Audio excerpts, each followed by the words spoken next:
and congratulations on the first day of your illustrious career with the Fatui. You sound remarkably sure of yourself. Remember, we are mere mortals. Our ideas are fluid like water. Only the Tsaritsa truly has a will as solid as the permafrost. But back to the matter at hand. Child tells me that he has upheld his end of your agreement. What agreement? Oh, the thing about him helping us find a guy? Correct. Child promised he would find someone to break the stalemate. And the Harbingers do not break their promises lightly. Ah, where is that guy anyway? Child is currently at Lioli Pavilion. Oh, Paimon knows this one. There are two styles of cooking in Liyue, known as Li style and Yue style. They have been competing for centuries, but neither has emerged as the clear winner. The flagship restaurant of the Li style is the Lioli Pavilion. The owner especially chose to open the restaurant at Feiyuan Slope so they could compete face-to-face with the Shinue Kiosk, which is the flagship restaurant of the Yue style. Don't talk to Paimon like that! Anyway, Paimon's hungry. Let's get moving.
Aha, you made it.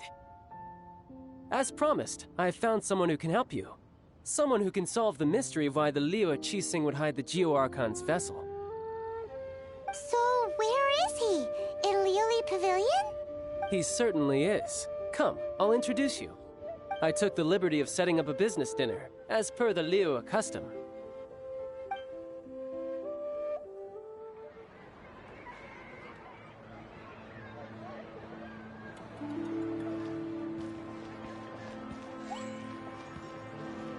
Welcome back, sir. You honor us with your patronage. Mr. Zhongli is awaiting your arrival in the room you booked.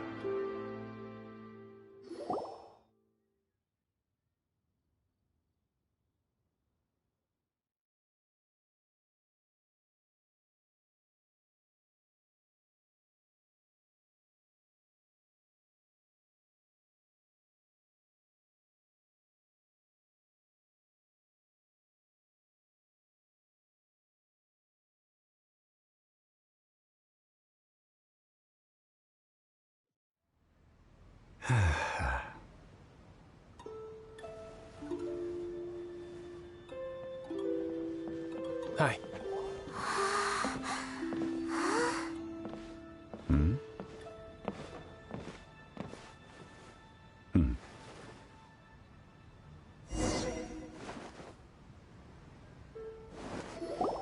Allow me to introduce Mr. Zhong Li, consultant to an organization known as Wang Sheng, and a trusted associate of the Fatui. Indeed, Wang Sheng's line of work can be sensitive at times. Let's just say they understand when discretion is needed. And we, the Fatui, have always been glad to do business with friends who walk in the shadows. Walk in the shadows? It is an honor to meet you. I have heard tell of you from Mondstadt. Discretion? Shadows? Is Wangshan some kind of business involving dealing with people? Indeed. It is as you have guessed. The Wangsheng Funeral Parlor organizes burials. We ensure that those who pass on do so in peace. Huh? Did you think he was some sort of hired killer? The Fatui calls many such people friends, but the Wangsheng Funeral Parlor does not dabble in such business. Well, ostensibly. Well, they are still... I shouldn't say too much. In any case, I brought you to meet Mr. Zhongli because... Because I can bring you to see Rex Lapis's vessel. What? Don't be so surprised.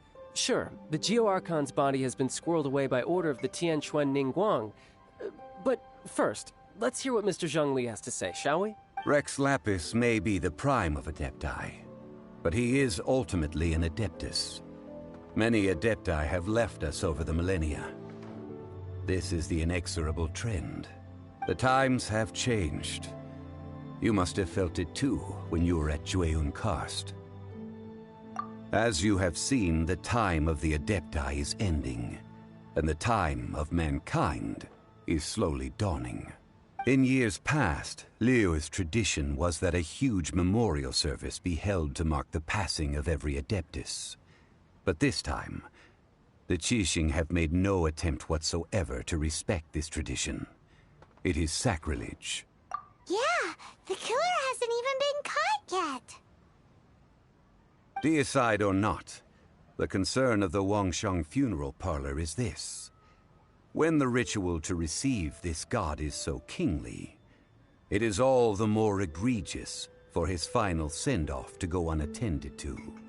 Traveler, Child has told me a lot about you.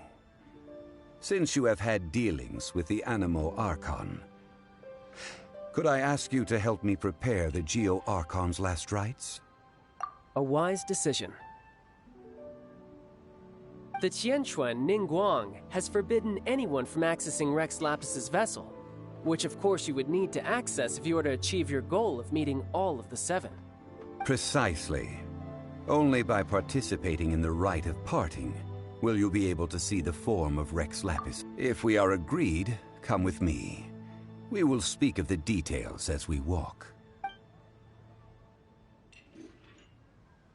All right, my bridge building work here is done. Turned out well, didn't it? You can go if you want to. Don't worry about me. I might just have a few more drinks and get acquainted with these things they call chopsticks in the meantime.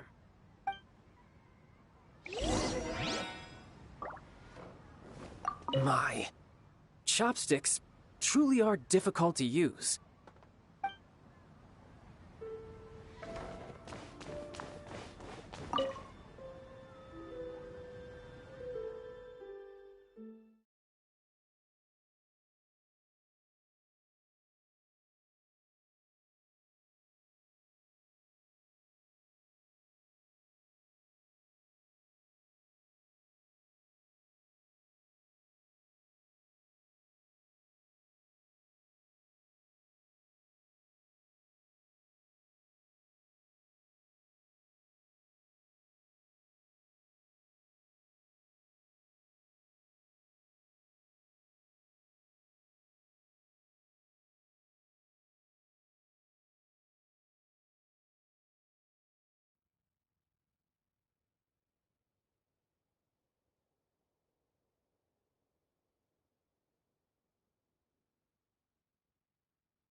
After having experienced the land of the absentee Archon, traveler, how does it feel to know that our Archon and Adepti are here all around you in Liyue?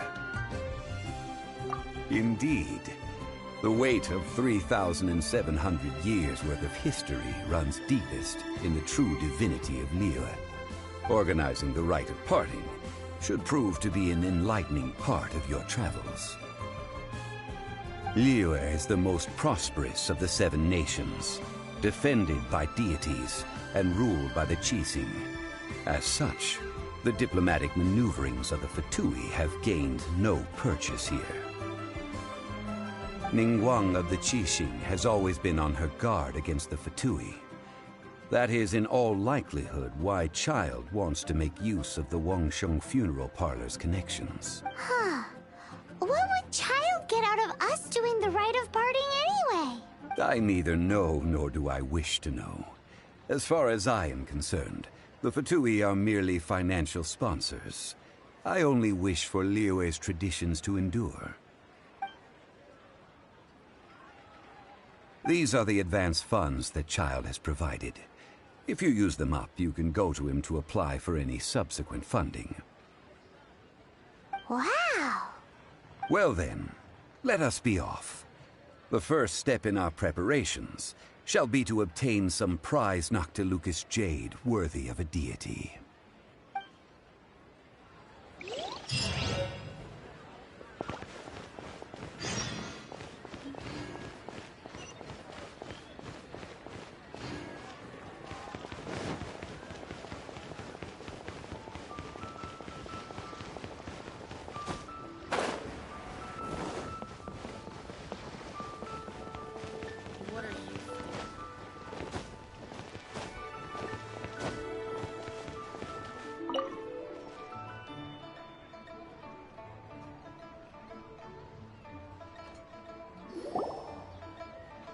Welcome to the Jade Mystery, my good friends. Would you like to try your luck betting on Jade? This could be your lucky day. It's cheap and it's fun, and who knows, you just might strike it rich. Betting?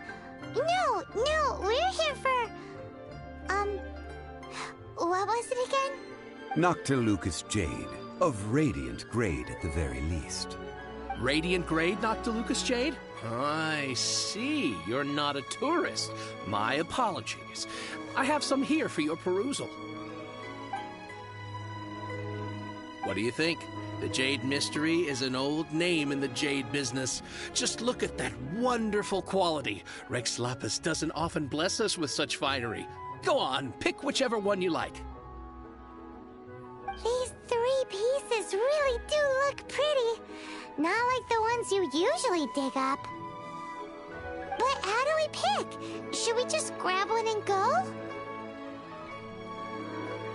Oh? You want me to decide? That is fine as well. If it were me, the answer would be simple. Oh? And that would be... I'll take them all, boss. Oh, you act with such panache, good sir. I always knew you were not a man of ordinary caliber. Oh, wait, boss! That one didn't count! We need to discuss it again! Hey!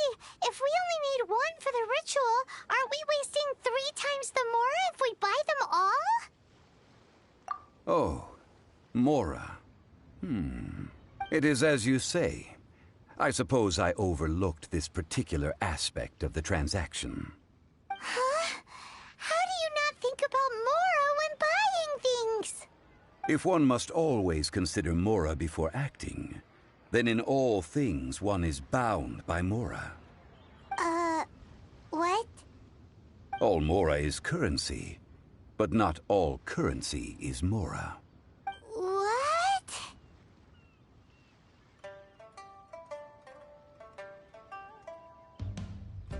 So loaded that he doesn't even bother hunting for a bargain. No need to waver. Even when I am constrained by Mora, I have ways of working around my limitations. Evaluating the quality of Noctilucous jade is indeed very tricky. As crude ore, there is little difference in texture, lustrousness, and internal pattern between good and bad jade. Only after the item made using Noctilucous jade has taken shape will you be able to see whether it is up to par or not. If you return to those crafty merchants to quibble, they will counter by saying that your crafting bench is to blame, or that your heat control was poor. Whoa! To think it's that easy to get cheated. But there is a way to truly evaluate this jade, and a true insider would know it. A fool sees the pointer and misses the moon. What does that mean? If you point at the moon with your finger, a wise man knows that you are pointing at the moon, while a fool will only see the finger. The patterns, the facade, these are all the finger. Noctilucous jade is a mystical stone used to light up the darkness, and so its brightness is the important thing. It is the moon. Noctilucous jade of excellent quality would have superior pyro-affinity. In other words, the bluer and brighter the luster of the ore under high temperature, the higher its quality. I have imparted the priceless secrets of the jade trade to you. Now, all that's left is to put it into practice. Priceless, huh? Hyman's just sad that we might never be able to use it again.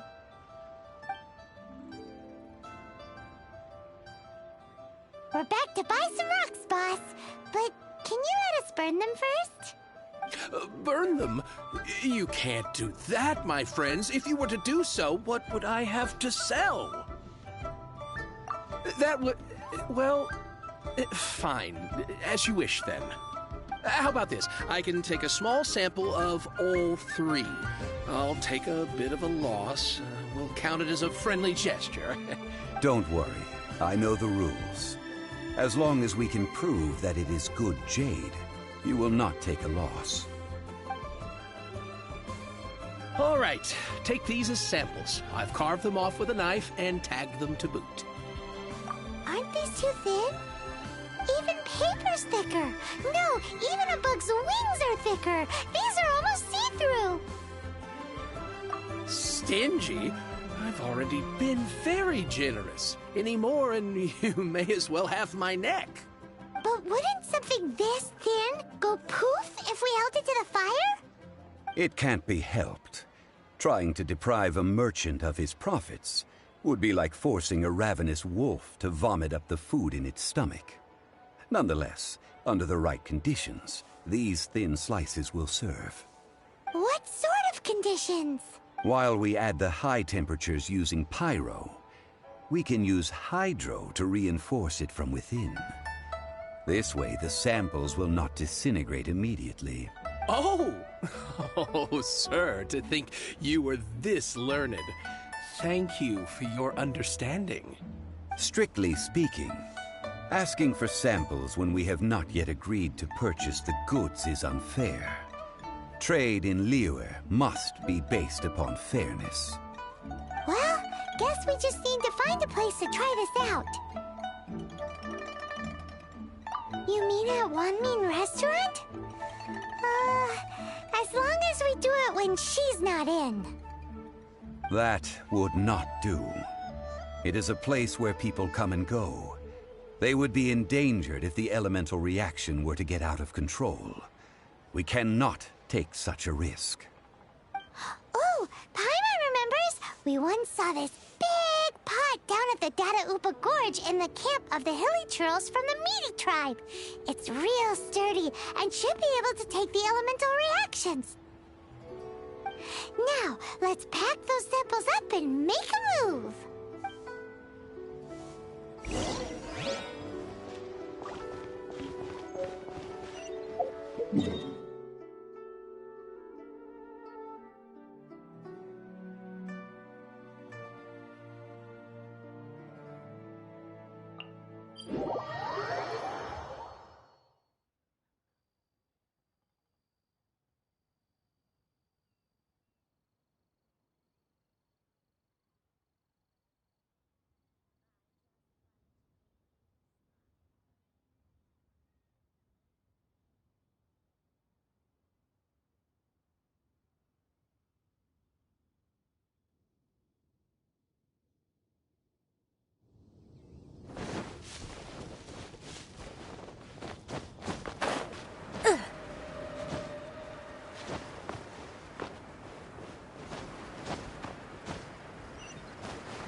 It has been a long time since I last set foot in the Nation of Wind. A friend of mine from Mondstadt would always bring a few bottles of locally brewed dandelion wine whenever he came to visit me in Liyue. It must be said that the famed liquor of the land of pastorals is far better than Sumeru's frigid snake wine. That's the pot! It looks like the hilly trolls are still using it. It's a bit impolite, but we gotta cut the line.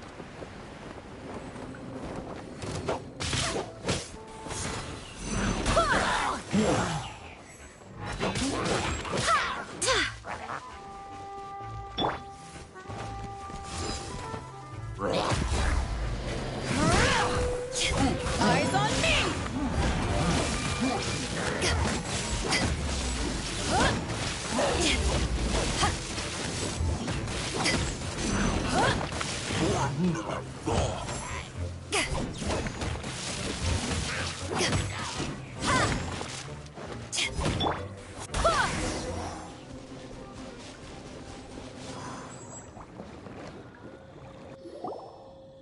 There's still soup in here. These hilly trolls sure have big appetites.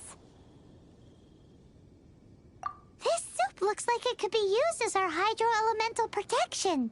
Let's fire it up and begin our experiment. We're ready to go. Paimon will help remember which one of the three is which. Use pyro to keep making the pot hotter until we get the results we need. Mr. Zhongli said that the shinier and bluer the ore gets, the better it is, so pay close attention.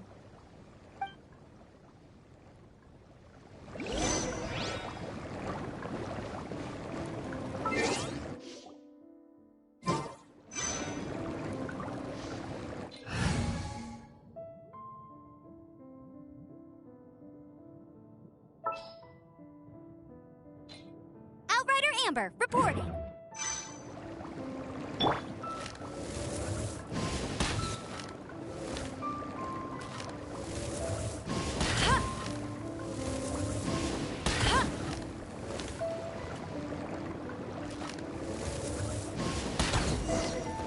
Whoa!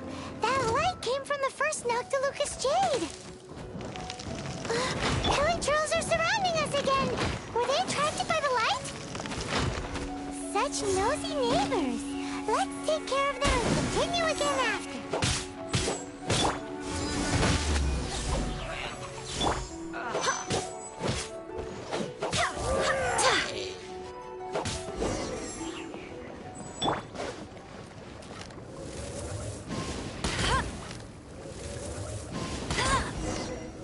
That light came from the second Noctilucous Jade, didn't it? More hilly trolls! They don't give up, do they? Looks like they're mad that we ruined their food!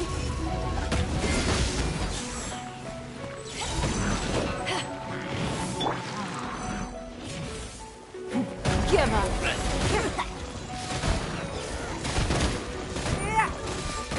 Submit.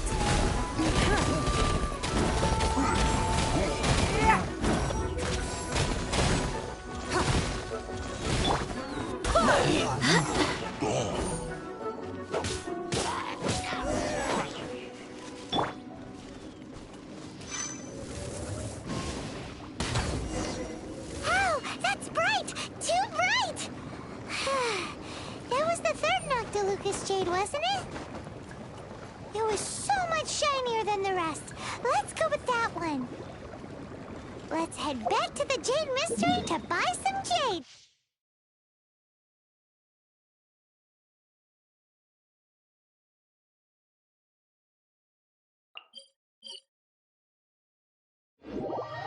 Shall we?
You're back, my friends. I've kept the goods for you. Which of them would you like?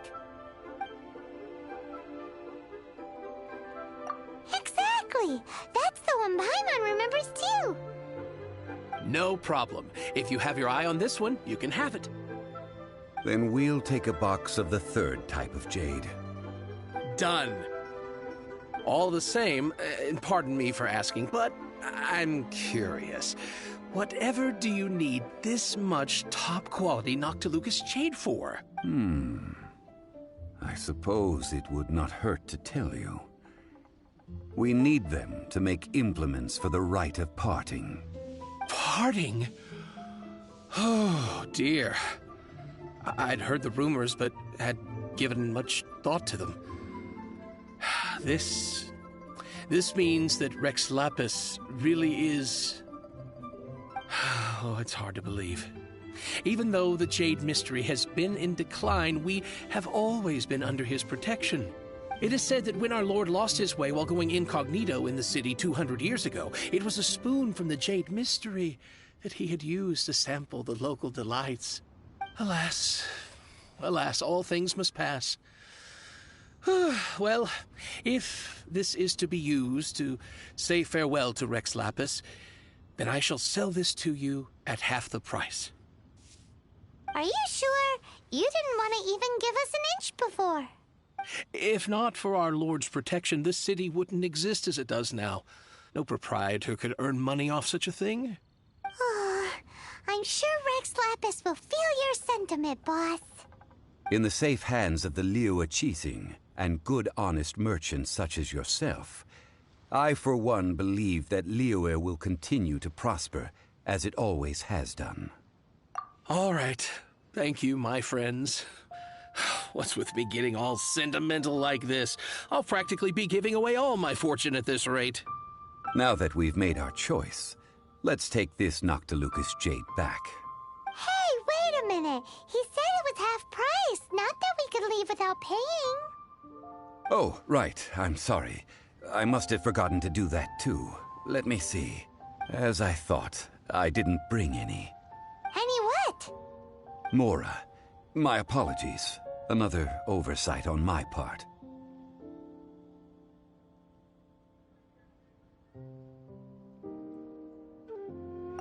Oh, that won't do.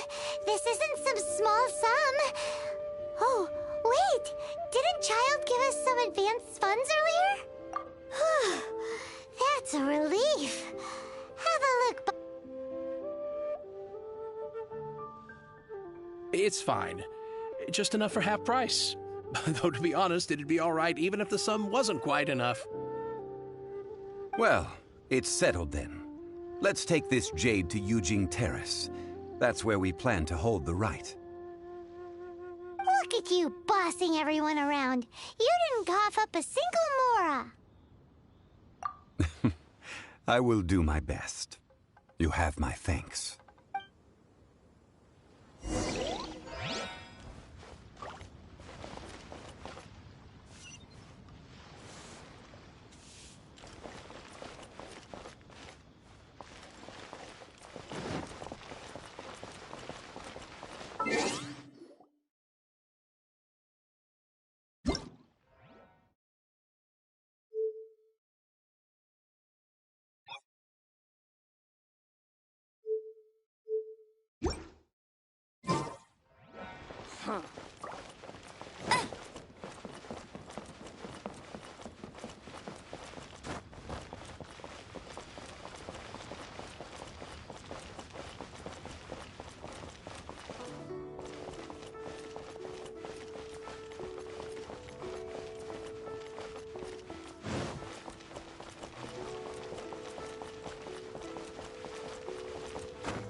Bet you can't keep up with me!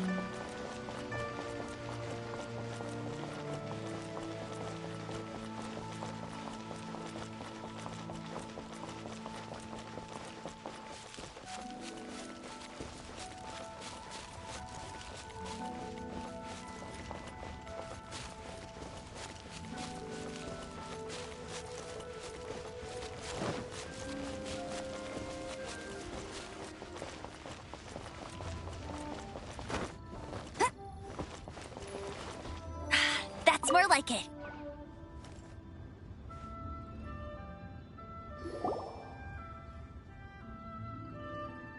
We can leave the jade here. I have already called for a jewelsmith to shape them into the implements that we will need. Ah, yes.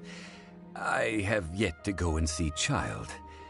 So, as for the jewelsmith's remuneration... Guess we can't do anything else. Also, is this where we're doing the rite of parting? Yes. I have already rented this location, and have begun making preparations for the rite.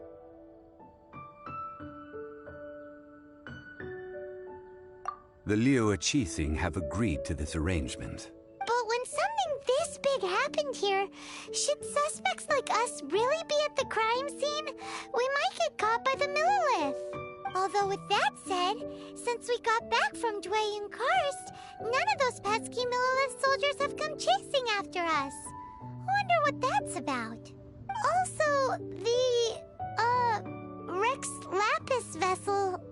Traditionally, we call it the Exuvia. Ah, right! That's what it was called. You seem to know everything, Mr. Zhongli. So, was this Exuvia hidden away by the Qixing? I mean, we haven't even figured out who the murderer is. One must think that they already have someone in mind. Or perhaps they already know. Surely they must have found all the evidence that there is to find here. These things are for the authorities in Yujing Terrace to consider. Trying to help would probably only add to their troubles. Before the rite is conducted, the Exuvia will be kept temporarily in the Golden House. Golden House? The only mint in Liyue, which is to say the only mint in Tevat. All the mora that flows throughout the world is minted there. Wow! Oh, no! Paimon wasn't thinking about anything bad. Paimon thinks it suits Morax. But why do you know this, Mr. Zhongli? Since the rite of parting has the approval of the Qixing, it is a semi-official event. As such, there is already some limited information available. Perhaps each has their motives, but this is the capital of commerce. A little exploitation once in a while is not unacceptable. In Liyue, where the god of contracts reigns, only contracts may not be betrayed. I, for one, have no issue with little maneuvers outside their remit. Well then, we should go and prepare the perfumes used in the rite. Perfumes? Where'll we get those? Do we buy them? No. Perfumes used to honor the gods must be freshly decocted. The quality of the silk flowers we require is also special. Silk flower petals contain a fibrous material of good quality, often used in brocade making. Its scent, however, is most elegant, and is especially suited for solemn events, like giving offerings to gods and adepti. It's time for Zhongli's lectures on high society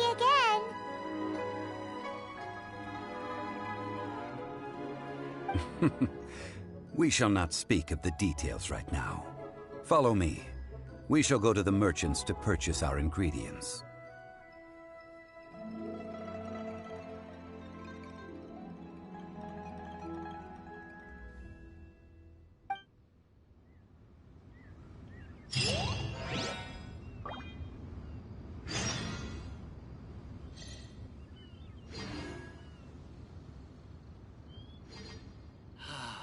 May the Lord of Geo protect you, and fortune find you.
silk flowers? We certainly do.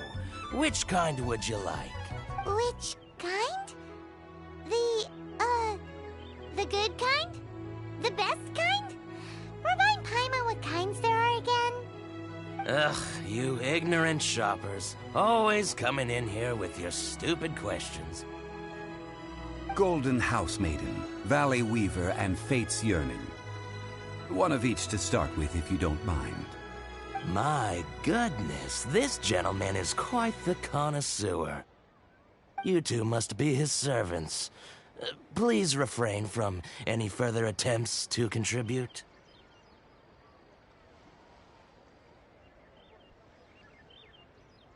Now then, please peruse at your leisure.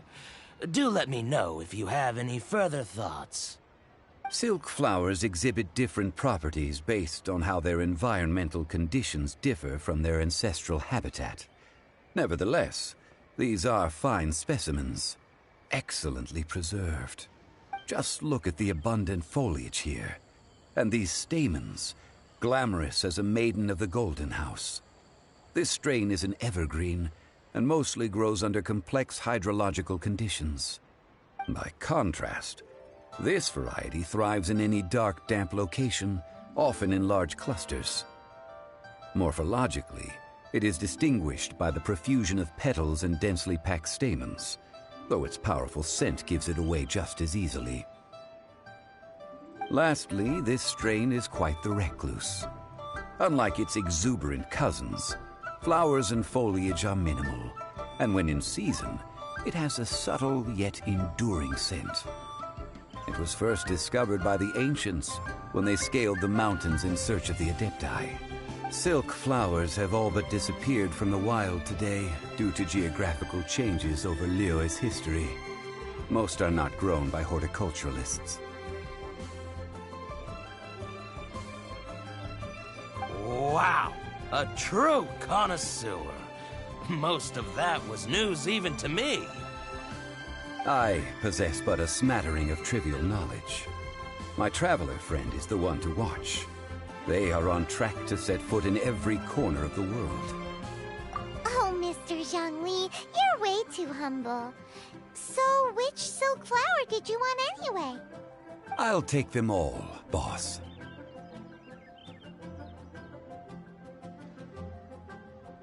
Again? How can I put this? When purchasing opera tickets, it is natural to decide based on which singer has the most melodious voice. The same logic applies when purchasing a pet bird. But this silk flower purchase is not an analogous case. The same logic does not apply. Perhaps you don't know. Tradition states that we should decoct perfume from different subspecies of silk flower when making an offering to a statue of the Seven. Rex Lapis will then make his own choice between the scents.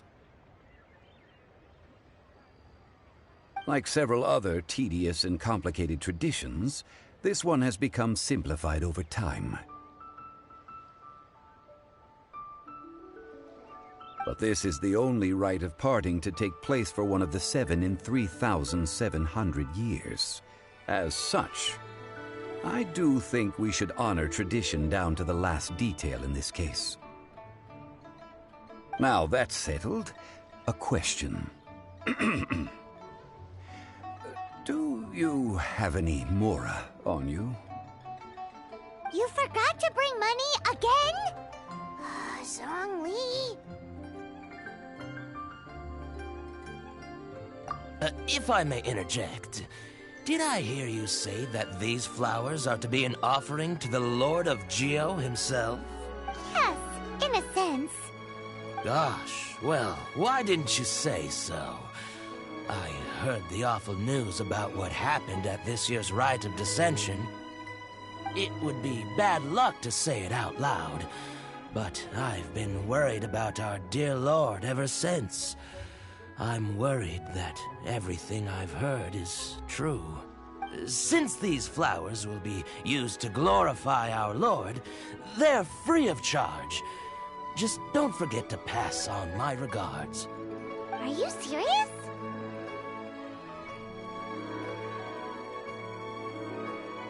Why wouldn't I be? I would be nobody if not for Rex Lapis. If he hadn't written those poems in praise of my wares, they'd only be worth a fraction of what I can sell them for today. Huh. So much folklore here revolves around Liyue's deity making cameo appearances in support of local businesses. Thank you, boss. I think I speak for all of us when I say that your generosity has saved our skins. Our skins? You were the one who forgot to bring money! Please, it's the least I could do.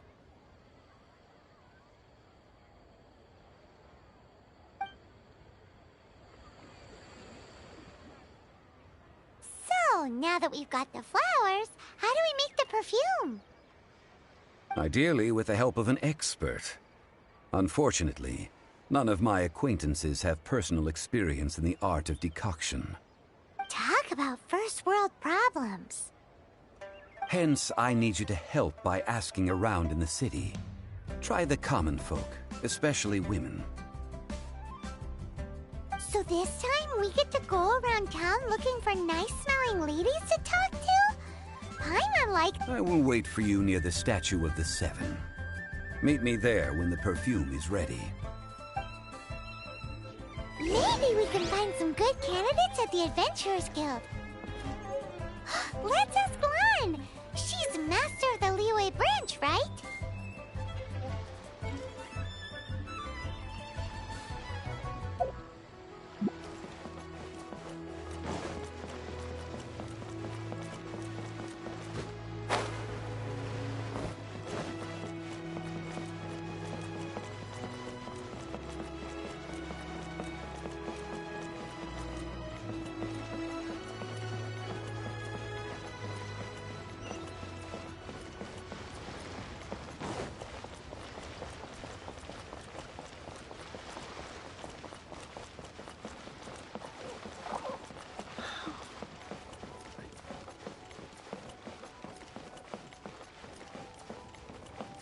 Bet you can't keep up with me! What should I want try? a new toy!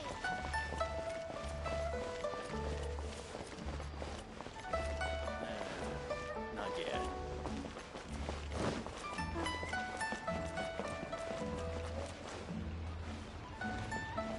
Add a... Sword in hand and the world at my feet. Lan, we need to ask you for a favor. I stopped accepting commissions a long time ago. Sorry, you two, but you'll just have to ask another adventurer. Oh, it's not that kind of favor. It's just a teeny tiny thing. Wow. Just wow. Do I look like the kind of girl who wears perfume to you? I think you're underestimating the kind of person I am. Well, Paimon thinks you smell amazing. So come on, Lan. What's your secret if not perfume? Now that you mention it, yes, there is something. What is that scent?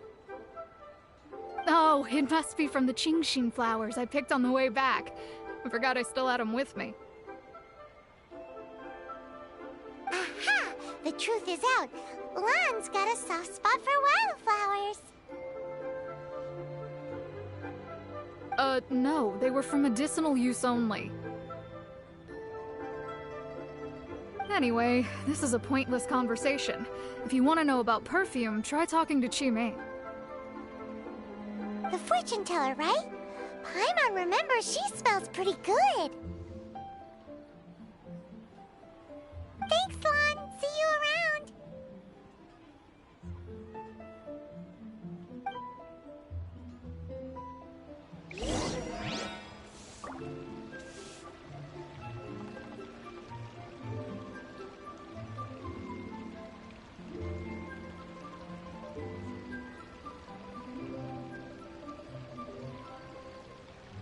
Hey, there's something strange over there.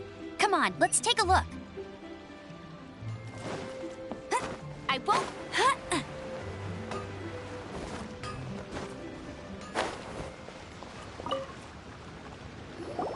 Hello. How may I help? We've come to ask you a question. Perfume? I rarely think to use it, let alone about how to make it myself. That said, some of the cosmetics I use are scented.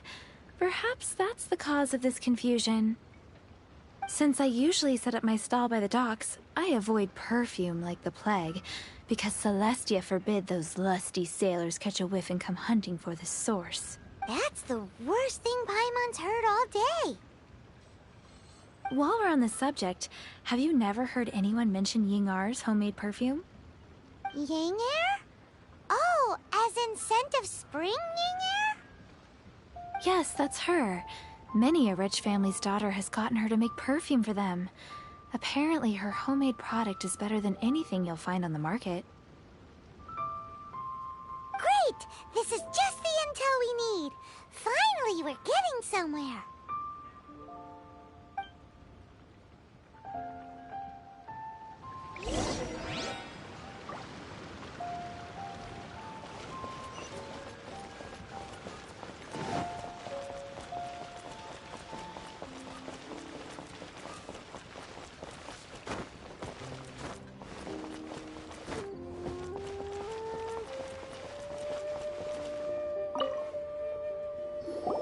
Well, hello.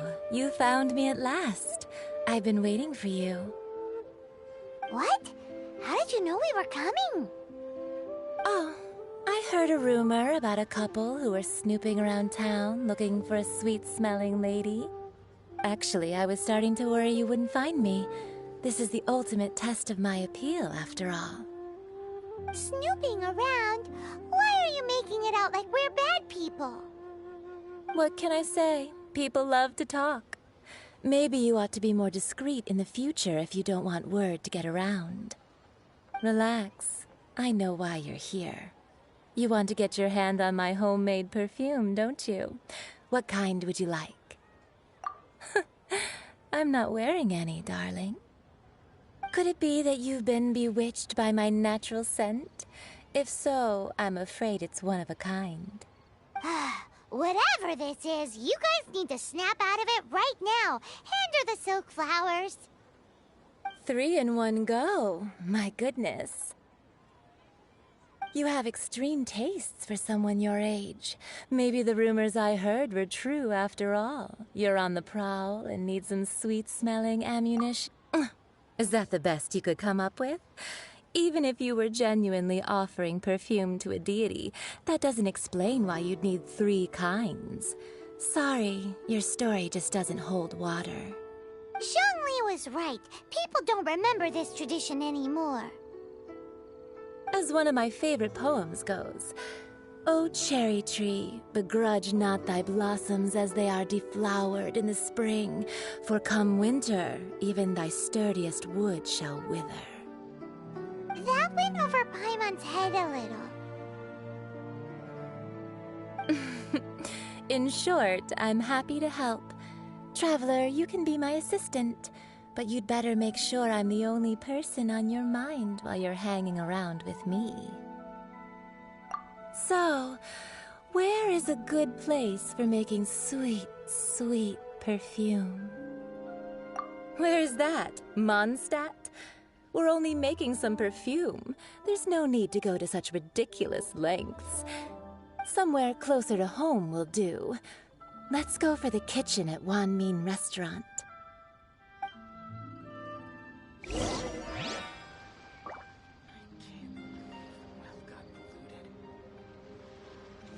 Not yet.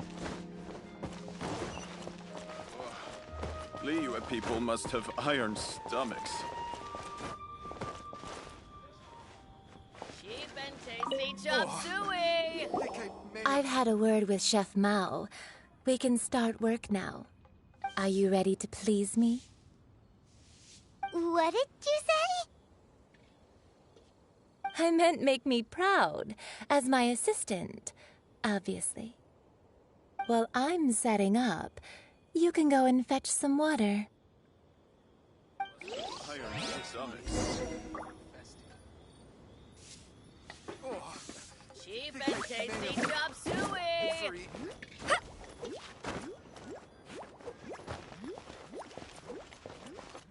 Try something new at the Wanmin restaurant. Wow.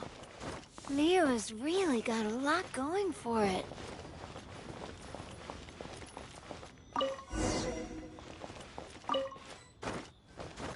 Ugh. Liyue people Cheap must and have tasty iron chop stomachs. suey! Oh, I think I may have overeaten. Get it! Try something This new. water will do nicely. Now, I need you to extract the silk flower essence using a crafting bench. Perfume making uses an altogether different technique from alchemy. Here, let me teach you. Very carefully, take hold of the mortar and pestle. Gently does it. You need to keep your wrist firm so your hand doesn't slip.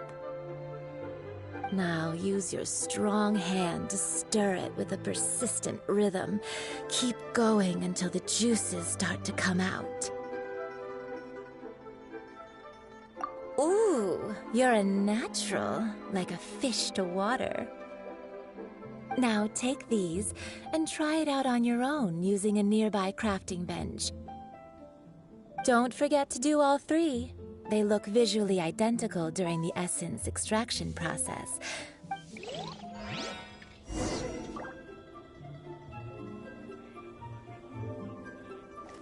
Wow. Leo has really got a lot going for it.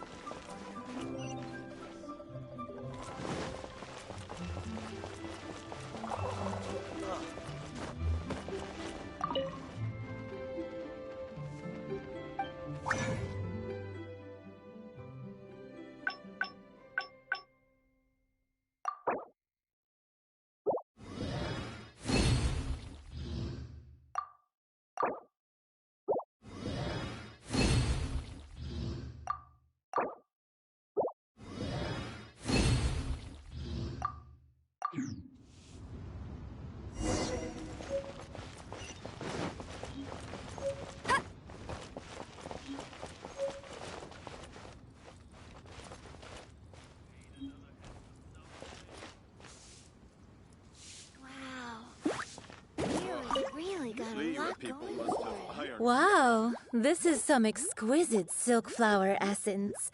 On to the next stage, the most important one of all. The essence is placed into water and simmered over a low heat until most of the water has boiled off.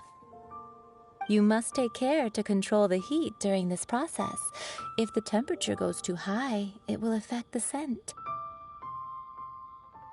So please focus on controlling the heat. This is the final step. Don't waste a drop of that essence now. We want all of it in there.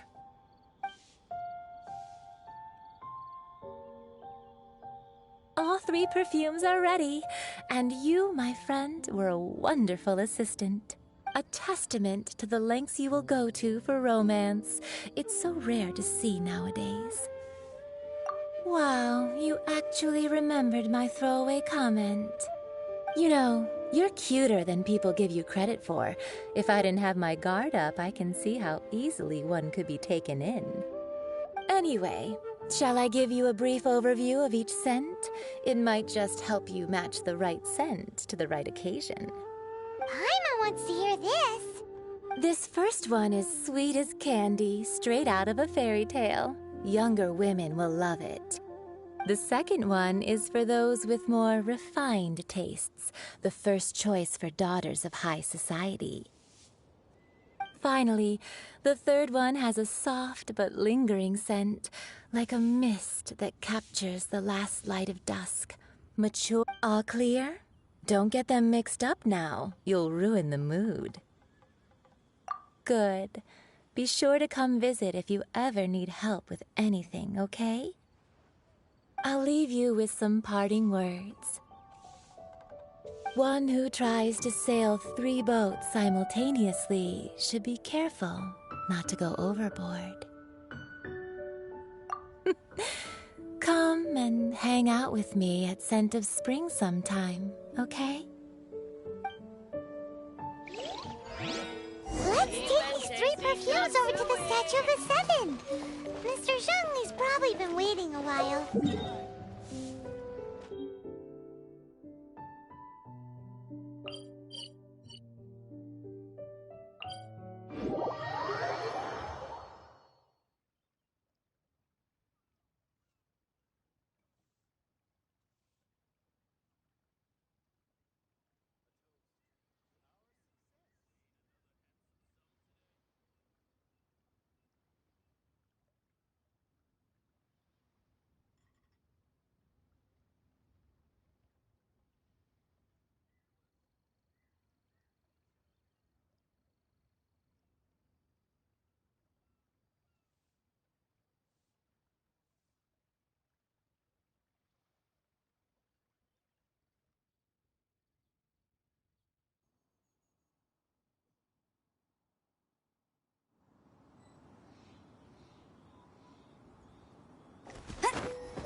We've brought the perfumes, Mr. Zhongli.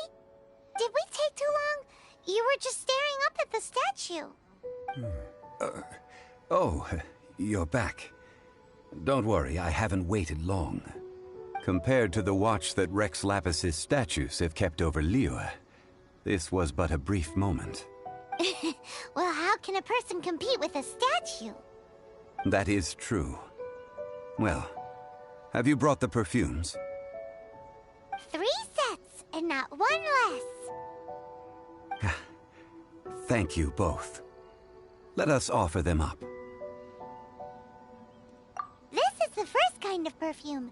Miss Yinger said that it's sweet as a dream, and it's liked by younger ladies. This is the second kind. It's got an elegant smell, and the daughters of high society love it. The third kind has a gentle but lingering fragrance.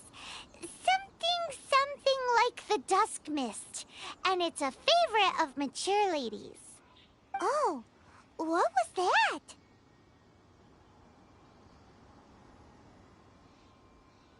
That's the one older ladies like, right? Does that mean that Rex Lapis is actually an older lady? Perhaps. Perhaps. Rex Lapis has taken on countless forms.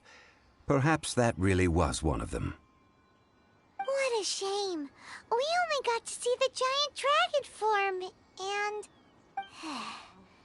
Let's hope the Qixing can catch the real killer. We can leave that to the authorities. Let us focus on the fond farewell for Rex Lapis. So, we finished another step in our preparations. What's next? Next, I would like the 2 of you to help me borrow the cleansing bell. Cleansing bell? At present, a friend of mine named Madame Ping is the guardian of the cleansing bell. She lives near Yujing Terrace. If you ask her, she will know what to do. Sure, but aren't you going to come with us? Ah, I have certain reasons why I cannot be there in person. Please, do this for me. Man, why has he gotta be so secretive this time?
All things must change.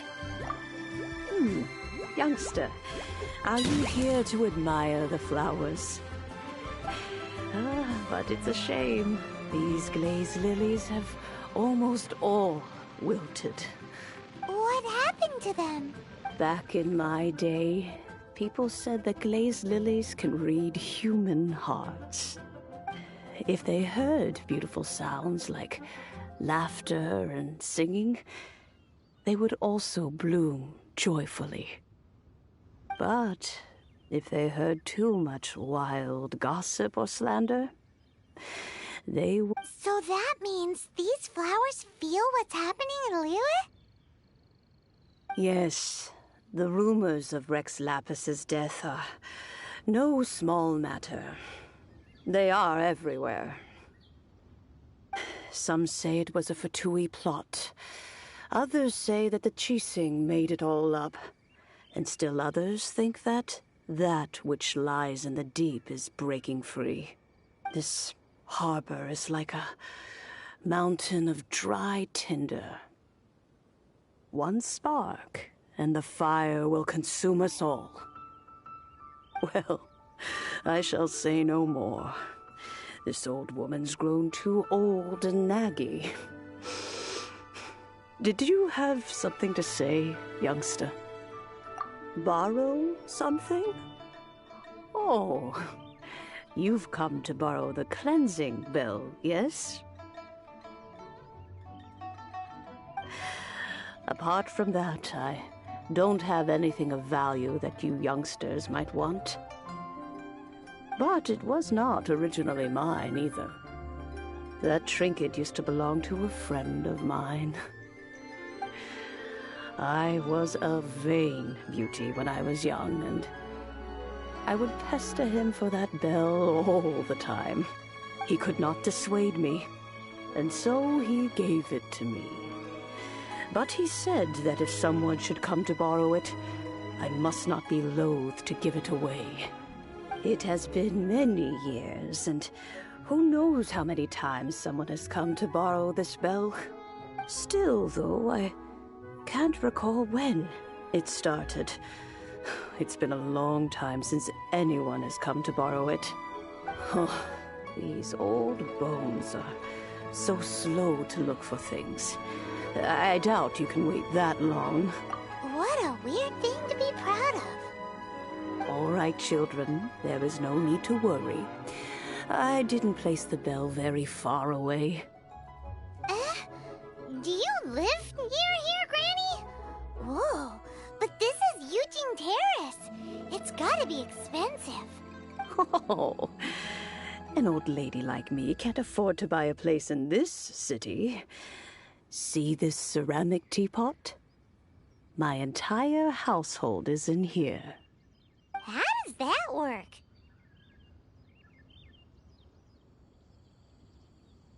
What? There's no way Paimon would fit in there. And why do you need Paimon to go in anyway? Can't you just lift the lid and look inside? Oh, youngsters. I simply mean that the bell is somewhere inside this teapot, and you are quite welcome to borrow it, if you can find it.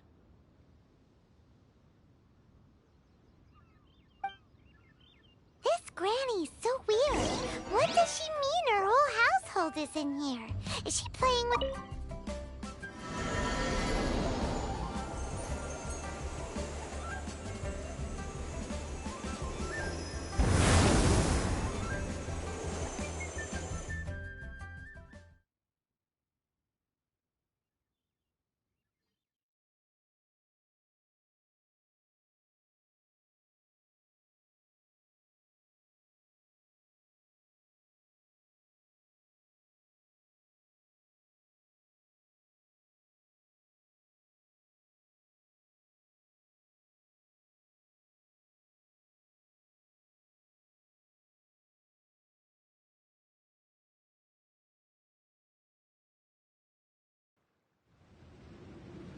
Over. Huh? Where are Youngsters, this is where this old woman keeps all her things. Quickly now, go fetch that bell. Whoa! That sounds like Granny's voice. So, this is her teapot? What's going on? Oh dear, so many cobwebs. It seems I really haven't cleaned it in a long while. Sorry to trouble you, children. Please help an old lady clean up.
You notice? The cobwebs were made of elemental energy. How long has it been since Granny last left this place?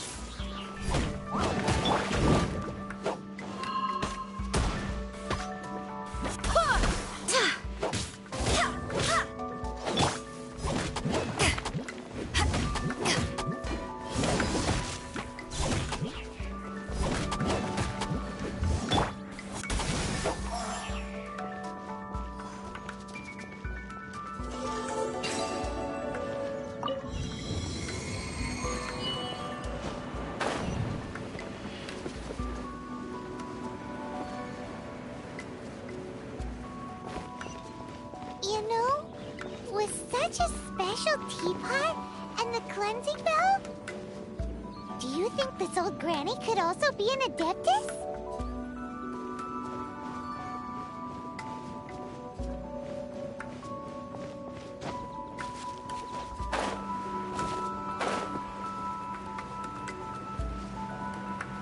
Paimon's more and more convinced that she's a...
Give up.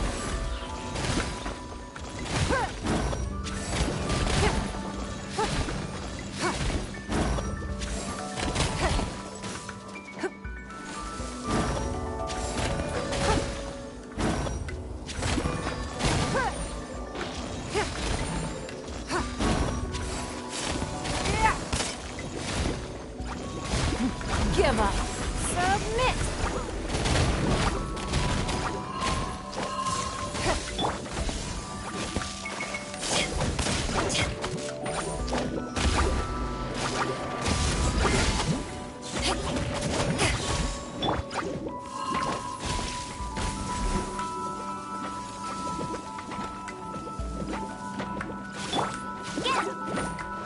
No escape! I'll race you there!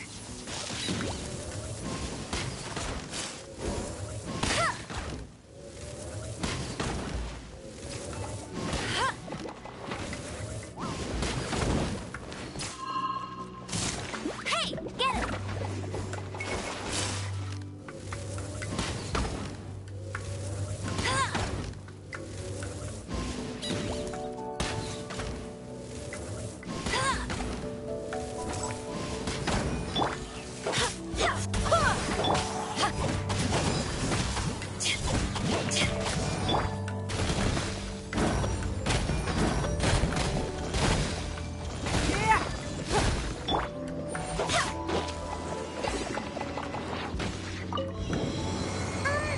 How many levels does this teapot have?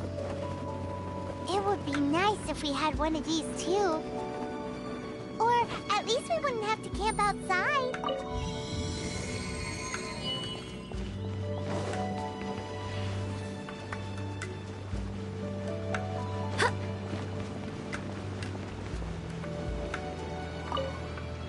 Oh, you found it. Youngsters are so quick on their feet.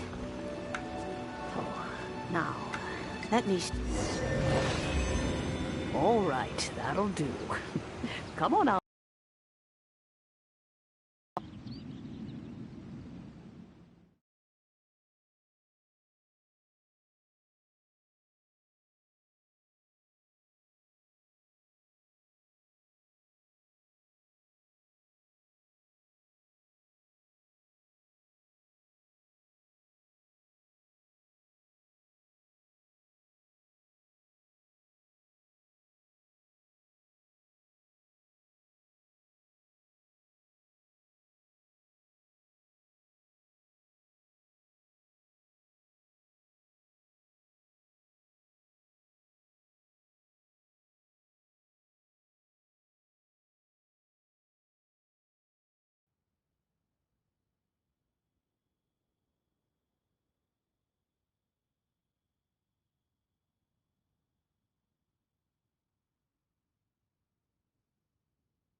Oh, in and out in no time.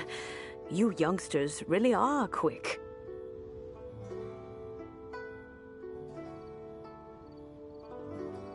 An adeptus. Oh, I haven't heard anyone say those words in earnest for a long time. As to whether I am one or not, child, surely you already understand. Paimon kinda knows what you mean, but is also kinda confused. Are you really giving us the bell just like that, Granny? Don't you think it's weird? Something's just happened to Rex Lapis and then we come running up asking for it? Oh, don't be silly. Liyue Harbor has been through a great deal in its history. In that time, it has seen the departure of countless Adepti. But no matter what, we have always performed the rite of parting first before any other matters. To cry, "Catch the murderer," at the top of one's lungs, but ignore the rite of parting. That, to me, is what is wrong-headed. Now that you have come to borrow the bell, I guess that perhaps an old friend of mine has finally decided to take matters into their own hands. So, why would I be unwilling to lend you the bell? Hey! It belongs to Granny! We're supposed to return what we borrow! Oh, let you keep it. You really are a frank child. If you want it, you can keep it. But this bell gets homesick sometimes. Who knows? It might find its way back into these old hands. Well, you must have things to do. Since you have the bell, you should return. Oh, and do tell the person who sent you that if they have time, they can come over for tea. I don't have much to offer, but you can always count on an old lady for a pot of tea.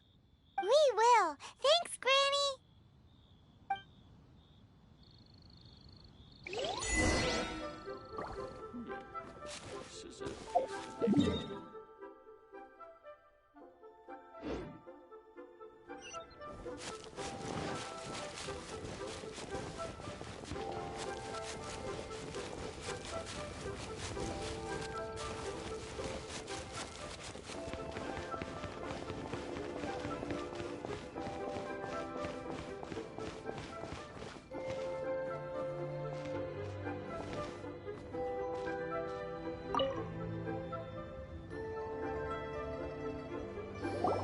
Indeed, this is the cleansing bell.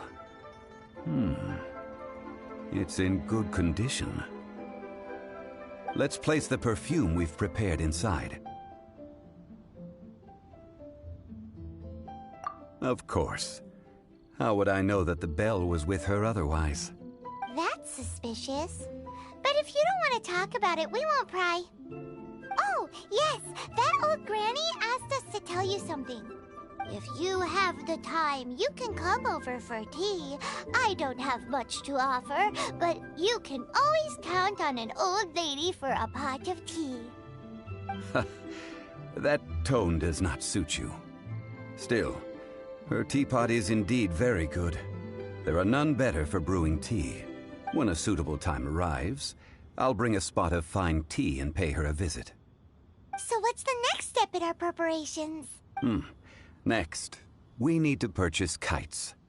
Ooh, Paimon loves kites! Are you taking us kite flying? Is this our break time? No. Kites are children's toys, yes. But they also play various symbolic roles in Liyue's rituals. I will explain it to you. But our next course of action should probably be to purchase the kites first. Oh, sure. Curiouser and curiouser.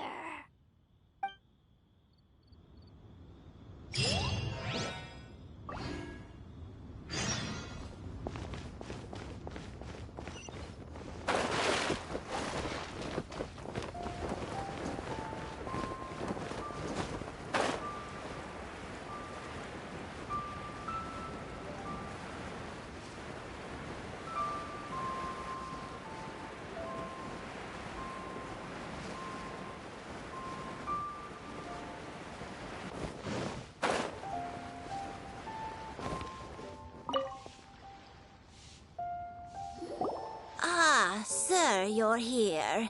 The 7 kites you asked for have been made to order. Would you like to take them now? Yes, thank you. It's rare to see customers who want to buy this type of kite nowadays. In the early days, we used to get orders from people of all walks of life. Well, this is Mr. Zhongli from the Wangsheng Funeral Parlor, so he's probably well-versed in all these walks of life. We've talked about a whole bunch of things while traveling with him. He seems to know Liyue's favorite topics, money and government, really well, but he likes talking about less useful topics instead. Well, that's because I prefer to share fun things with you. Children's toys are very fun things, that's for sure. I enjoy watching the children at play as much as anyone else. But there is more to it than that. Finely crafted toys are well loved by children, but this craft itself has been honed over thousands of years, and there is meaning behind that. I have made kites in Liyue for 40 years, and I am intimately familiar with the forms passed down from my ancestors. The meaning of these 7 kites is far from banal. Indeed.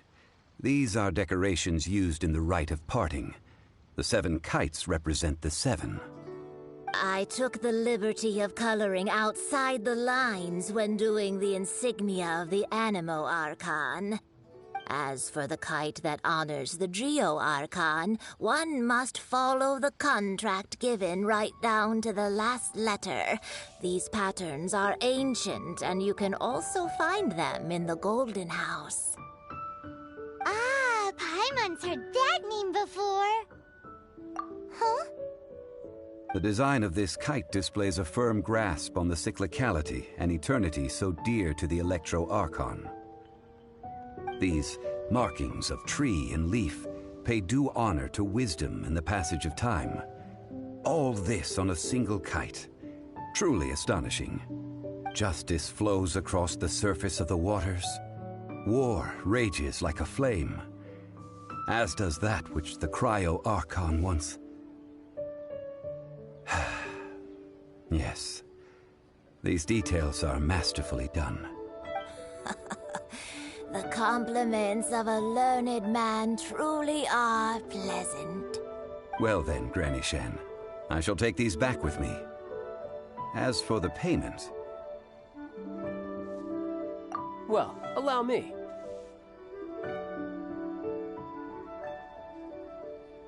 Hey, it's Child! No way. I was just passing through. I see Mr. Zhongli's the same as ever.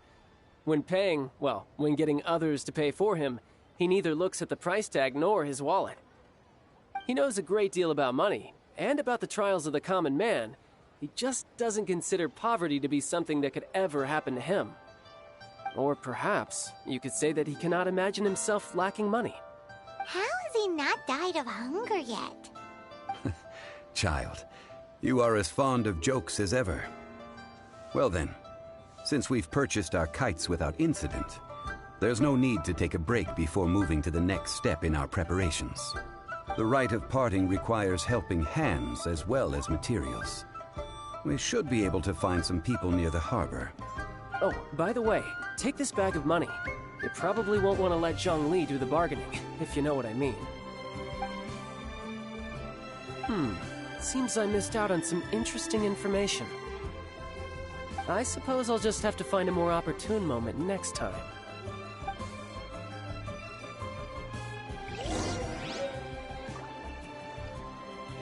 Try your luck, Betty and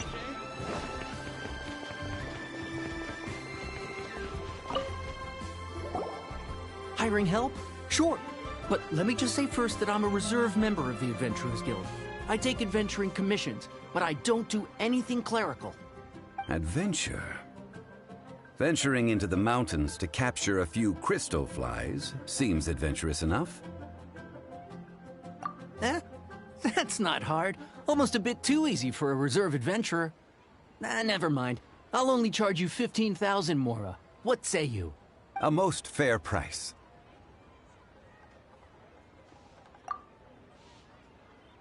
A pleasure doing business with you.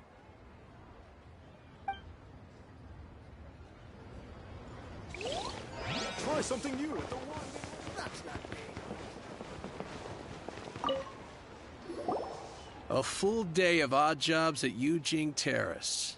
No problem. 25,000 per day. A fair trade, yes? Whoa, that's expensive. Could you give us a bit of a discount on account of the whole Hero of Mondstadt thing? Hero of Mondstadt? Never heard of them. Well, you may never have heard of this hero, but it seems you've heard of Mora nonetheless.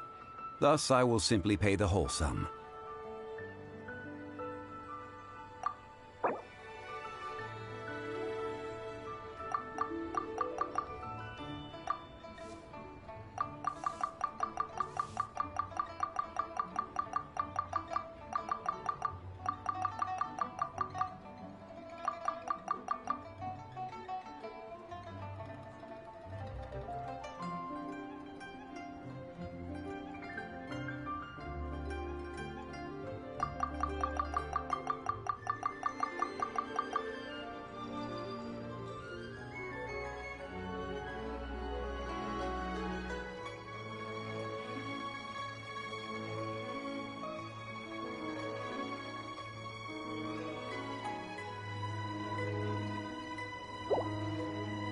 Hey, that's a good price. Anyone would work for this much, Mora.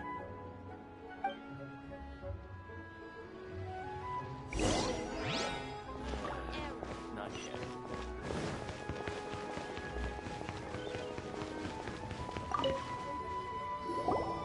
Oh, help? Sure. I, Tick, always put in 100% effort into everything I do. Of course, there'll be a premium if you want me to give 110%. So what's the job? Let me see. We are still missing some wooden implements over at Eugene Terrace. They aren't uncommon objects, so I didn't make any special preparations for them. No problem. That'll be 20,000 Mora for a single trip. How does that sound? Done. This is all you got? Then no can do. Child? No. He's putting up the money? Oh, still no. Wouldn't that mean I have to make 2 trips rather than 1? How about this? Let's make a trade. I'll take what you're offering right now, get me a single Chinkson flower, and I'll consider that payment for a detour to find this child fellow.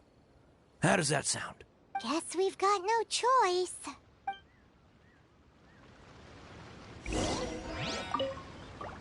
Have you brought the goods? Hey, that's pretty good. These things are pretty rare, and I have no idea where I'd find them. With this Chinkson flower, I should be able to pacify my daughter tonight. I'll make sure the work is done before I return home.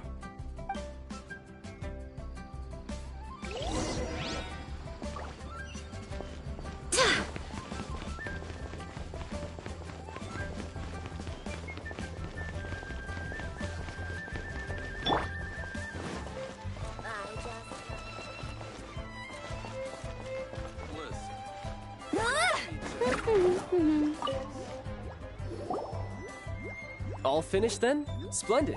Any leftover cash is yours to keep. A favor for... You think you can buy us off with some loose change? No way! Paimon demands to know when the next payment is coming. Well, how does this sound? You give me the information I need, and maybe I'll leave the Northland Bank's vaults open and unattended for half an hour. What info do you need? Huh. Does that mean you know what he's after? Yikes! You're right! Signora!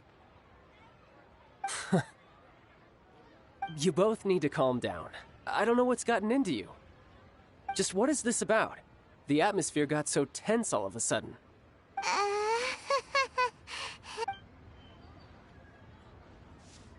Next, we need some everlasting incense. For this, we need to go to Boo Boo Pharmacy, the finest pharmacy in all of... Is everything okay? Everything is fine.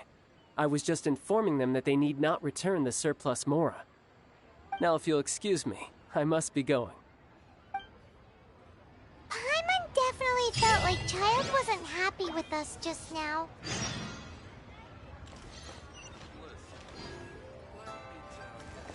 I'll race you there! That's more like it.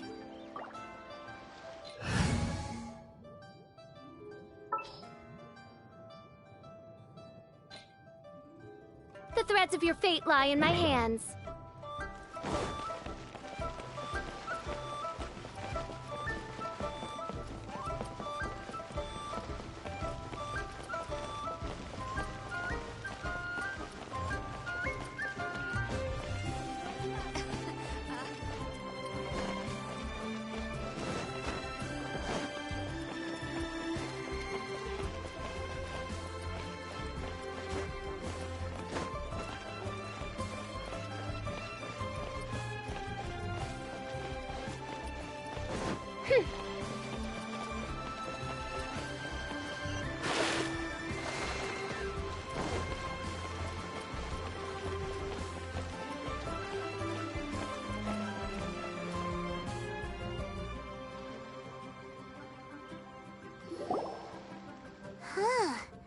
The reception is deserted, and it seems kinda spooky in here.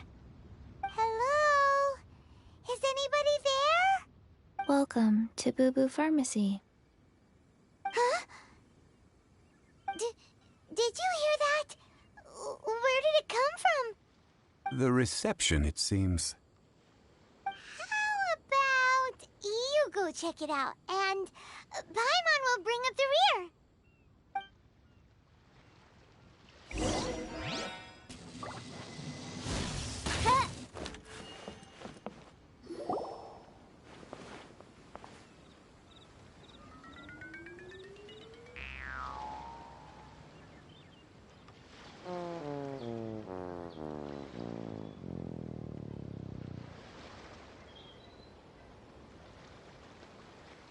Oh, there you are.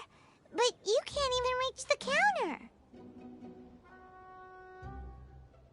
Joke's on you. Paimon floats, so height is no restriction.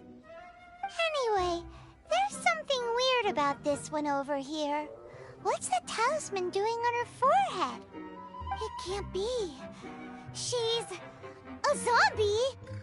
Welcome to Boo Boo Pharmacy. I am Chi-Chi. Once upon a time, Chi-Chi died. Then, Chi-Chi was saved by the Adepti. Now, Chi-Chi is a zombie.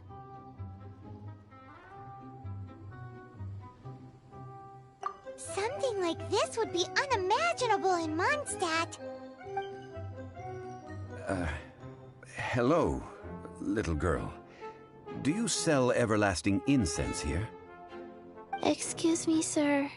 Did you bring your prescription?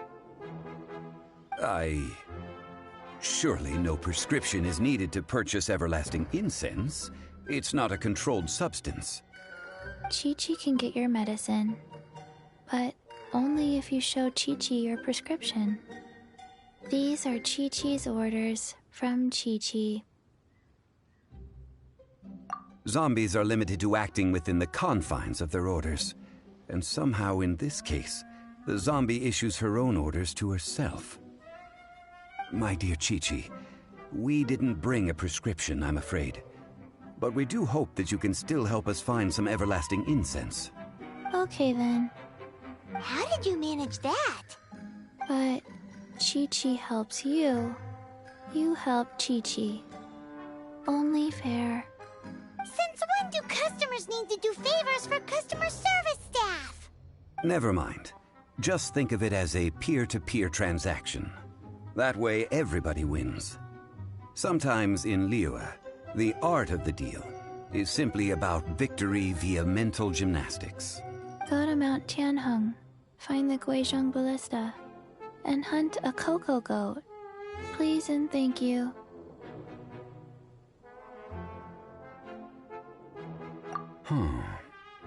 Guizhong Ballista. I have heard of this device before. It's a kind of crossbow turret, installed on Mount Qinheng by an adeptus in the distant past. An early mechanical device. Located in Qianheng Pass, it was designed to automatically fire at large monsters, protecting Liyue from external threats. Mr. Zhang Li really knows Liyue inside out. Apparently not quite. This is the first I have ever heard of the cocoa goat. The cocoa goat is a legendary animal, an adeptabeast. Did you want to add anything else, or...? No, just that the cocoa goat is a legendary animal, an adeptabeast. What it looks like, don't know. Where to find it, don't know either. Where it came from, also don't know. Very well then. Let's start by investigating near the Guizhong Ballista. Perhaps we will find some clues. What the heck is a cocoa goat?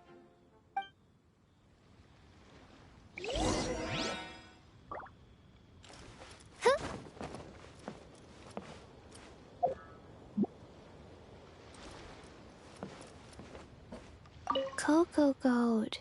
Go find it.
huge! Paimon can totally believe it took an Adeptus to build this. But how do you operate this thing? Just think how much strength you would need. It is currently inoperable in any case. This device is broken. Aw, what? It broke? After millennia of wear and tear, even Adepti contraptions are difficult to maintain. So what are we gonna do? Quick, Mr. Zhongli, use your unlimited high society knowledge powers! You almost make it sound like I'm some sort of bourgeois parasite whose only utility lies in providing quaint pieces of trivia on demand. That said, let me think for a moment. Ah, yes. Spare parts were made for the Guizhong Ballista when it was first built, in case it was damaged in battle. As I recall, there is a military supply post from that period somewhere inside the pass. If we can retrieve the spare parts from where they are stored, we may be able to repair the Guizhong Ballista. One just needs to understand the basic working principles of the device. So, what you're saying is that you actually understand the working principles? I have a smattering of knowledge on the topic. With the parts in hand, I could at least tinker with it.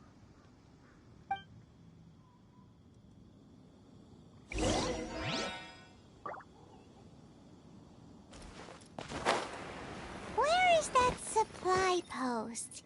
Here, post...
By royal decree! Ah, these parts look useful. One moment. I will try to repair the device. It is done. The Guizhong Ballista is more intricately designed than I thought. Ooh! Now how do we turn it on? It's easy enough. We simply need to do this. Look, it even has a scope. Over here we have... nothing. And over there... more nothing. Hey! Just what do you think you're doing? So you fixed up this turret because you're planning to do what, exactly? Not a turret. A Guizhong Ballista. Also, kindly state your name before you ask a question. It's just good manners. Ha! Are you blind or something? You're looking at the leader of the treasure hoarders, old man. This area's supposed to be chock full of hidden treasures, but you can't get anywhere near them with this thing keeping watch. It might look like any other mechanical device, but trust me, it's got a mind of its own. Last time we approached the mountain, it nearly skewered one of our guys. A few of us risked our lives to disarm it, which amazingly we managed. And then we turn our backs for 2 seconds, and you've already gone and repaired it! The next thing you'll be repairing is your faces! And that's if you get out of this alive! Tut tut. Vandalizing the legacy of an Adeptus for selfish gain. Disgraceful behavior. It is not we who need reprimanding, but you.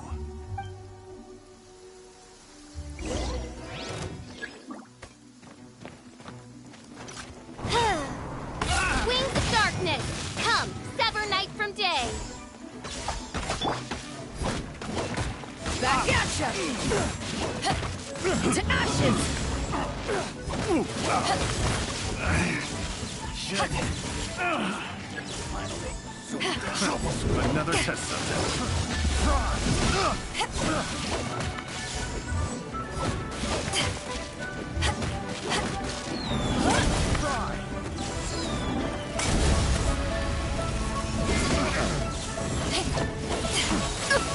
To ashes!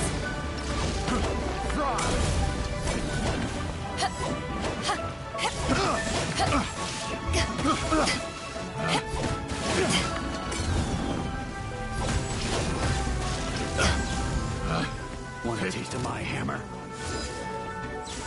Back at ya!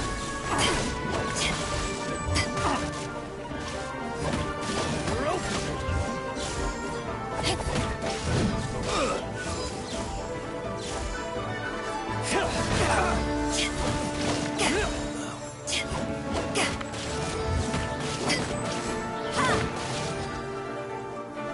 You're open! By royal decree.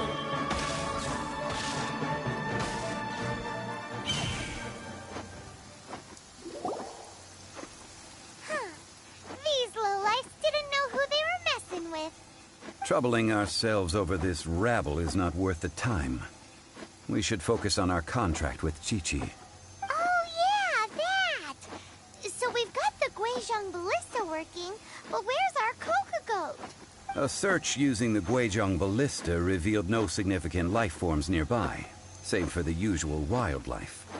What's more, a contraption built using Adeptus technology should have no trouble detecting an Adeptabeast, as Chi-Chi put it. Which means... Paimon wouldn't go that far. We did something positive, right? We won't solve anything while standing here and racking our brains. Let's return to Boo Boo Pharmacy, explain that we could not find a Coco Goat, and review our next step. Good idea. We did our best, and that's what counts.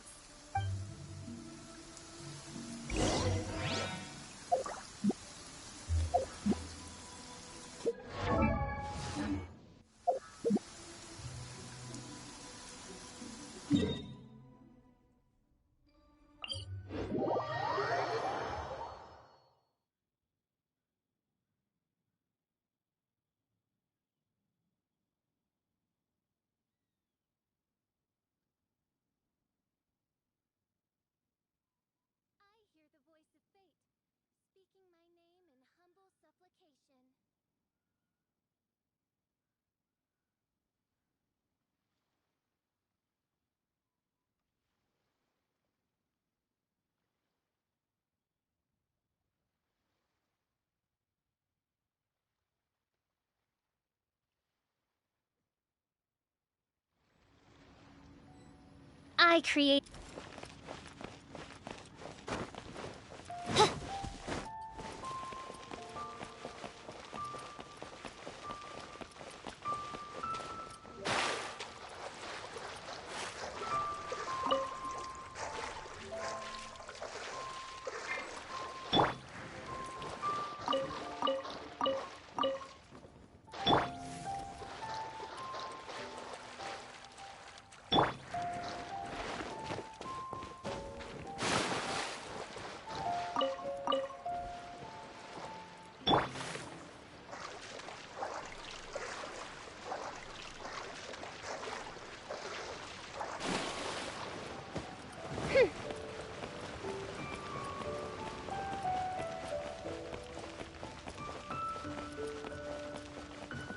By royal decree.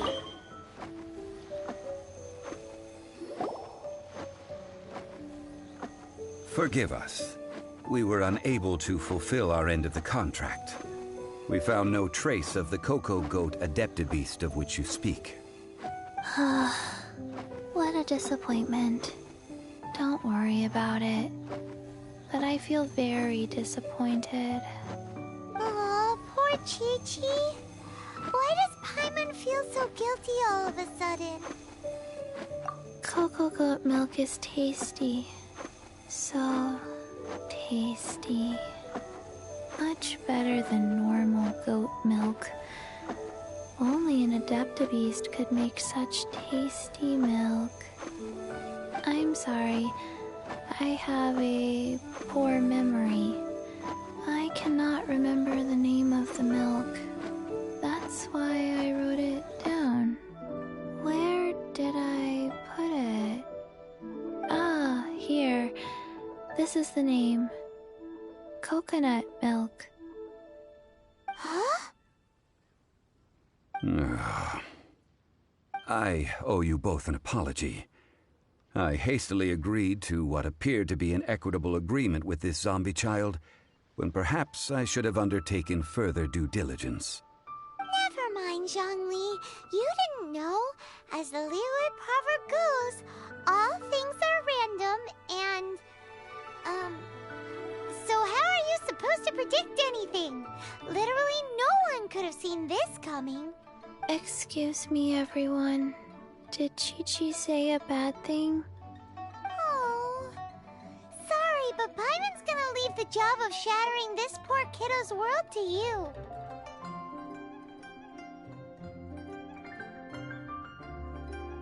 No. Impossible. Seems Chi-Chi took this pretty hard.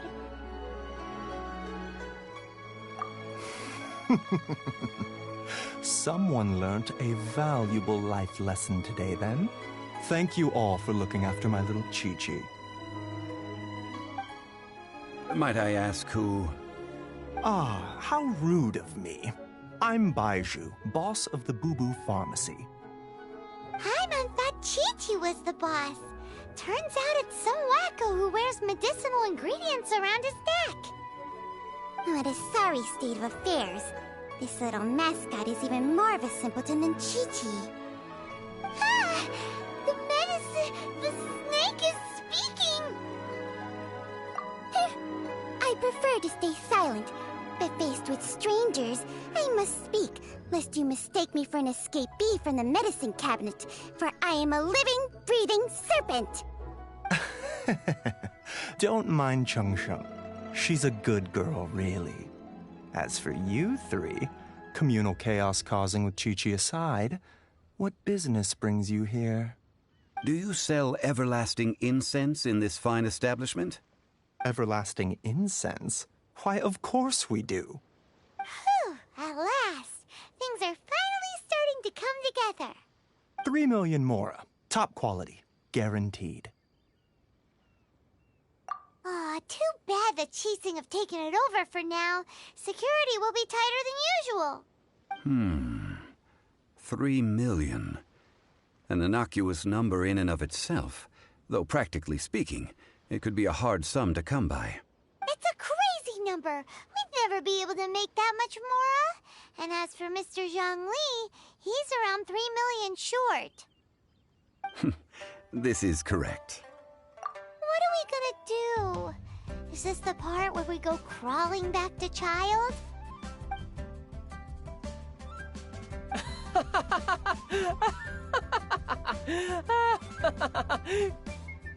Cocoa goat! Cocoa goat! My sides hurt. Oh my goodness. I cannot believe you fell for that. Hey, less laughter, more sympathy. I'm almost in tears over here. Thank you. That was the best laugh I've had in a long time. In return, I'm more than happy to sort out this mess you've managed to get yourselves into. Excuse me, sir. Dr. Baiju, isn't it? Truly honored. I'm Child, one of the Fatui Harbingers. Forgive my audacity, but I see a great many opportunities for us to collaborate in the future. If Boo Boo Pharmacy needed a stable supply of, say, coconut milk, the Fatui could help by setting up a robust and speedy distribution network. Strange. I knew the Fatui infiltrated businesses with seductive deals, but so much fuss over coconut milk? Coconut milk. Baiju, quick. Chi-Chi wants coconut milk. Ah, yes, of course, Chi-Chi. Anything you want. Thank you, child. I look forward to a successful collaboration in the future. I can give you a discount on that everlasting incense, too. Let's say 2,990,000 mora. That's like 0 difference from 3 million. 2,990,000. Also an innocuous number in and of itself, though practically speaking, it is a whole 10,000 less than the original sum of 3 million. Well, now that this is settled, we must head back to Yujing Terrace. Mr. Child, Dr. Baiju, Little Miss Chi-Chi, see you soon.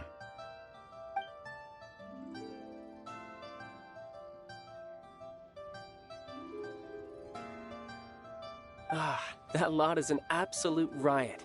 Honestly, I can't remember the last time I laughed so hard. So, you've been eavesdropping, I hope? What have I missed? Yes, Master Child. They spoke of the Qixing taking the Golden House. Well, well, well. Ningguang and her Qixing cronies. What else would they be hiding in the Golden House, if not the Exuvia? I apologize, but I warned you, didn't I? As the old Liyue saying goes, the walls have ears.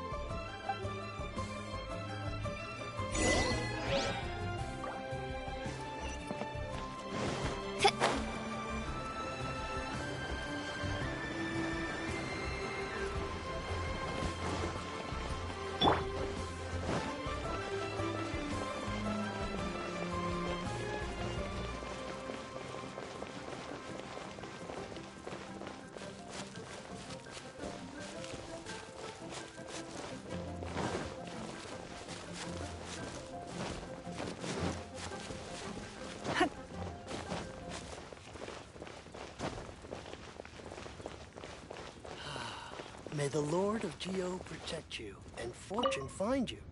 Well, as it stands, we've hired helpers, and we've acquired the everlasting incense. The completion of our preparations is not far off. Whew, finally! Well, traveler, have you gained anything from our adventure so far? Odd?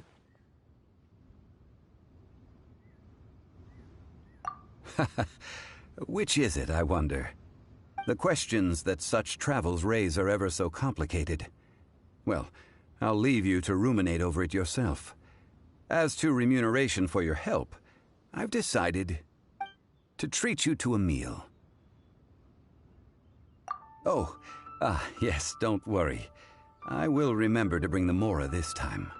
Tonight, I shall take you both to an old hole-in-the-wall, praised throughout Liyue. Hole in the wall? As in a cool restaurant? Indeed. Let us meet near the harbor, at third round knockout.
Don't waste my time.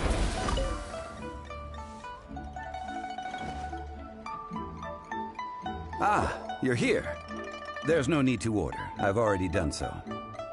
Third round knockout is not for lightweights, like those taverns in Mondstadt. Here, the owner does not take such unorthodox orders as fruit juice. I ordered some wine-fermented sweet rice balls for you, if that counts. If it is to your liking, dear customers, I shall continue the tale of Lady Ningguang's Jade Chamber. Hey, there's even a storyteller here.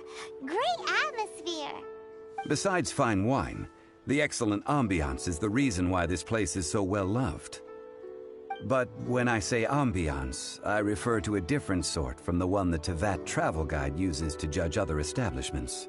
As you all know, high above the land of Liyue lies a pavilion in the clouds, a palace in the mist. What does it mean to have all-seeing eyes? This, my friends, Lady Ningguang's masterwork that bridges earth and sky. Imagine, the weather is clear, and you gaze down from the deck on the world below. Behold, the glorious sights of Liyue Harbor, stretching out far and wide. They say that when Lady Ningguang ponders important affairs, she retreats to her Jade Chamber with none but her 3 closest confidants in tow. Why brings she these trusted 3 to sift through sources, dig through documents, looking for information? Piece by piece, facts and figures paint a picture on the walls of the chamber. But well before the wall is filled, Lady Ningguang's mind is made up. Having made her call, she has every last document shredded, and whoosh, she scatters the shavings out her window. Ah, look at them, how they billow in the wind like a sudden swirling blizzard. As the fragments fall, traces of text flicker before the eyes of the merchants of Liyue, like ink stains in white snow. The saying goes, the rarest treasures in the land are the words brought by the paper snow. For the words of the Tianquan have the power to move mountains, and all throughout the land know it.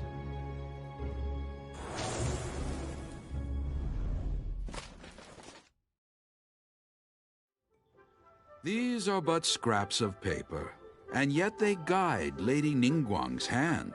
Such is their value. Merely grasping 1 or 2 of them will surely gift you a fragment of her wisdom, enough to stay a step or 2 ahead of your peers. Tianquan Ningguang. Feels like we're hearing this name a lot. Liyue locals talk about her. The Fatui hate her. She's most likely the one who hid the Exuvia, and we saw her at the Rite of Dissension. Huh. Paimon wonders what sort of person she is. At last I have found you. You who returned from Jueyun Karst. Who's there?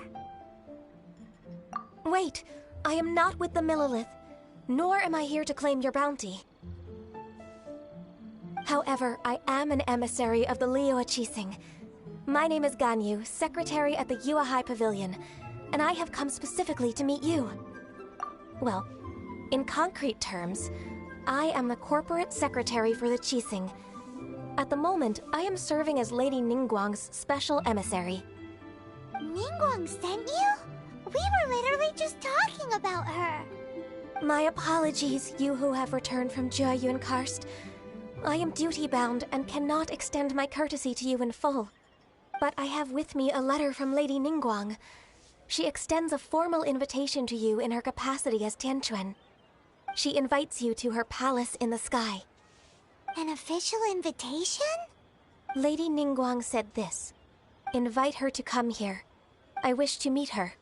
At the Jade Chamber, together we shall snip every one of these entwining dark threads.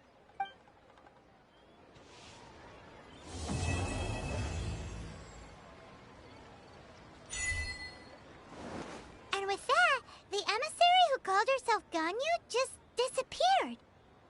But we've received an invitation from the Liyue Qixing. Paimon still can't believe it. We'll be meeting people that have way more money than Paimon could ever count. We should be on our best manners. An invitation to visit the Jade Chamber is a rare honor indeed. You'd best be on your way now. But don't forget about the rite of parting. Once you've finished at the Jade Chamber, meet me at Dihua Marsh. Don't worry, we won't forget. Dihua Marsh. We'll see you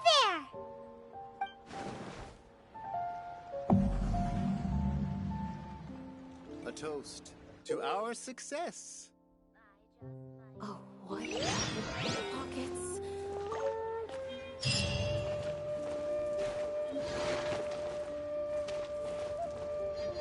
Ningguang. Ganyu. I wonder where we will find them amid these dark tides. Tell you how it is.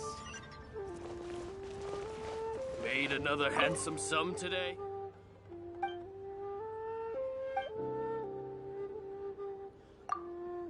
Yes. What about the pickpockets?